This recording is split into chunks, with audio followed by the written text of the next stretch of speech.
I died betrayed by the man I loved and the sister I trusted. Reborn, I'll defy fate itself by choosing the Empire's most feared duke as my husband. I am Catherine Velmont. Story begins, Chapter 1, My Last Breath. I was dying. The battlefield was burning around me. My sword slipped from my hand and I collapsed on the ground. I thought I had saved him. I thought my sacrifice meant something. But instead of holding me, the prince stepped past my body. He smiled and took my sister's hand. In front of everyone, he announced, "Today, we have won the battle. And on this joyful day, I will make it clear, Elara Velmont will be my future queen." The crowd cheered for them, and I, the one who had given up my life, was left broken on the ground. With my last strength, I whispered, "I gave you everything. Please, tell me it meant something."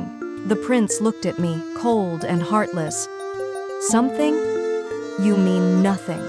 I never loved you. It was Elara, always Elara." I stared at them, my chest aching. Elara, my own sister. She only smiled, her eyes full of cruel triumph. The prince smirked and said, "She was everything you weren't. Gentle, beautiful, worthy of my crown. You were nothing but convenient blood filled my mouth." My vision blurred. I laughed bitterly through my tears. So this is my reward? To die as nothing? And then I closed my eyes. My first life ended that day.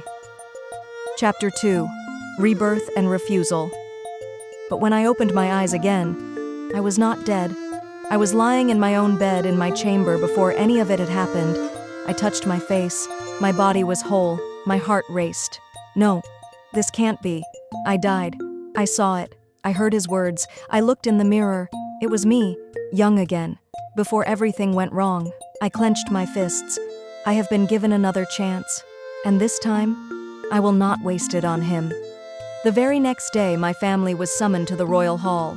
I already knew what was coming. The proposal, the beginning of my destruction. The hall was filled with nobles and courtiers. The prince walked to me, smiling, and knelt with a ring.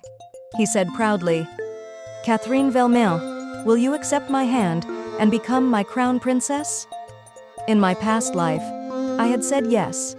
This time I raised my chin, looked him in the eye and said, "Your Highness, forgive me, but I must decline." Gasps filled the hall. Everyone froze. The prince's smile vanished. His voice shook with anger. "Decline? Do you even know what you're saying?" I turned to my stepsister, Elara. My voice was calm, but sharp enough for the whole court to hear. "The truth is clear. Your heart was never mine. It was hers. If you want him, take him. I will not stand in the way." Elara's face went pale. Me? Sister, the prince shouted. "What trick is this?" I glared at him and answered, "No trick. Just truth. I will not waste another life on a man who never saw me." The court erupted in whispers. The shame of it spread like fire. I bowed to the throne and said, "Your Majesty, if the prince and my sister were already in love, then why was I brought here? Why was I humiliated before your court?" The king's face darkened. He was merciful, but proud. And in a deep voice he declared, "Lady Catherine, for this disgrace I grant you a choice. You may choose any noble here, and I will give you marriage with him." The hall grew silent. All eyes turned to me. My heart pounded. I did not want marriage, but if I refused, I would leave in shame. If I wanted freedom, I needed someone powerful enough to protect me. And then I felt it.